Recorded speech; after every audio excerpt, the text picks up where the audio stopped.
Mi smatramo da je, kao Ministarstvo za evropske integracije, dakle, da je zaista tokom 2018. godine izuzetan napredak u oblasti vladavina prava vidljiv i da će, naravno, implementacijom svega usvojenog biti još vidljiviji i opipljiviji za građane Srbije, što je naravno najvažnije. Ja neću da podsjećam na čitav, ali ću i podsjetiti na čitav, dakle, proces inkluzivan i transparentan vezan za, dakle, ustavne amandmane u vezi načina izbora nosilaca pravosudnih funkcija, značajnih zakona, zakona o besplatnoj pravnoj pomoći,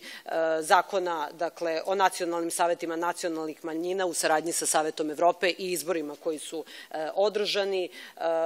zatim izradom i početkom izradom i, ja bih rekla, finalnom fazom, dakle, medijske strategije koja će uskoro biti, dakle, objavljena i dostupna za javnu debatu i najširu javnu raspravu. Prema tome, to su zaista važni i ključno značajni koraci u pogledu ostvarivanja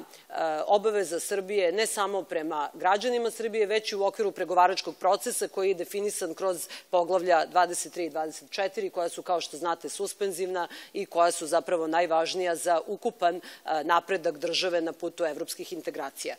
Ono što je značajno, što treba kada govorimo i o reviziji, a govorit ću o tome akcionog plana za 23, podsjetiti, to je da su Srbija i Crna Gora, i ja vidim ovde svog nekadašnjeg kolegu,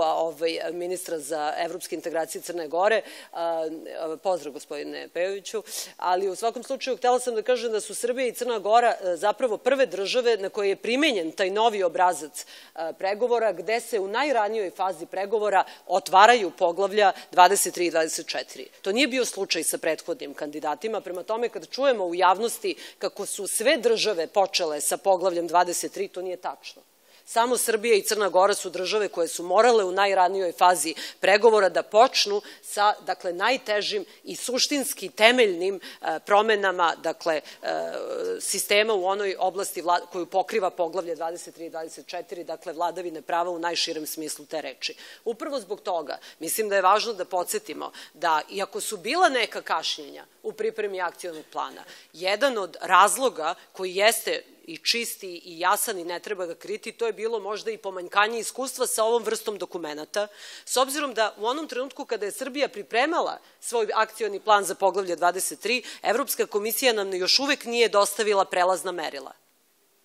Dakle, prelazna merila za akcioni plan za poglavlje 23 su dostavljena i napravljena neposredno pre otvaranja poglavlja 23 i 24, koja su se desila, ja sam bila na toj konferenciji, dakle, u julu 2016. godine. Da ne podsjećam kako je bilo neuspešno prvo otvaranje zbog jedne države članice, to je sad davno prošla stvar. Prema tome,